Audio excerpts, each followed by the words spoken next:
శ్రీహరి గారు సభలో ఇవాళ 10 సంవత్సరాలు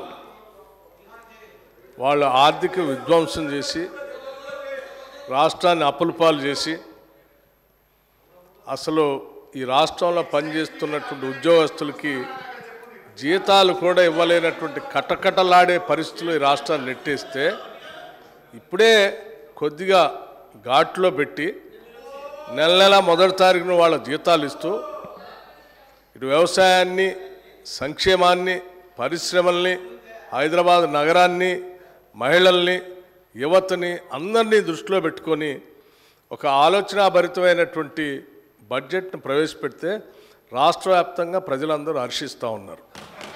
కానీ హరీష్ రావు గారు ఒక్కడికి మాత్రం చాలా కంటగింపుగా ఉంది అధ్యక్ష. ఏంది రాష్ట్రాన్ని బాగు చేయటం కోసం ఇట్లా బడ్జెట్ పెడతా ఉన్నారు, మాలాగా ఆదాయాన్ని అంతా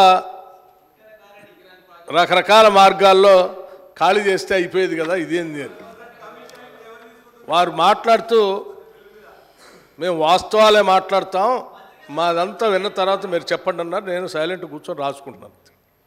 ఏం చెప్పారు? లేచి ఎక్సైజ్ మంత్రి గారట లేచారట, వారు 7,000 కోట్ల ఆదాయాన్ని పెంచడానికి గల్లీ గల్లీ బెల్ట్ షాప్ పెడతాం, మేము పెంచుతామని వారు చెప్పారట. ఇప్పుడే కదా అందరు విన్నారు కదా అధ్యక్ష, ఆ మాట ఏమన్నా అన్నారా వారు?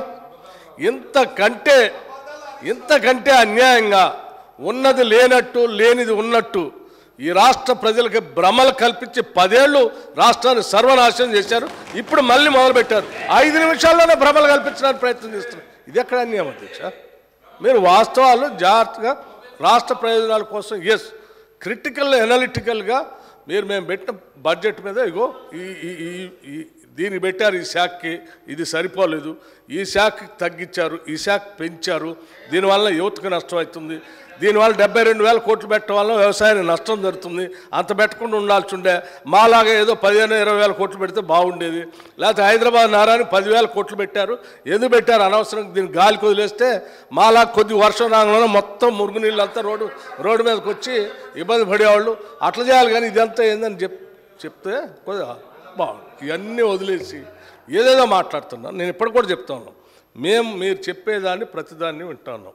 అసలు మేము ఏమనుకున్నాము, ఇంత బాగా బడ్జెట్ పెట్టాము, సరే ఈ బడ్జెట్ మీద నిన్న వారు బడ్జెట్ వినడానికి వచ్చారు కదా, ఎల్ఓపి గారు వచ్చారు కదా, వాళ్ళు వచ్చి ఏమైనా మాట్లాడతారేమో, ఏమైనా ఉంటే విని సమాధానం చెప్దాం అనుకున్నాం. వారు రాలేదు.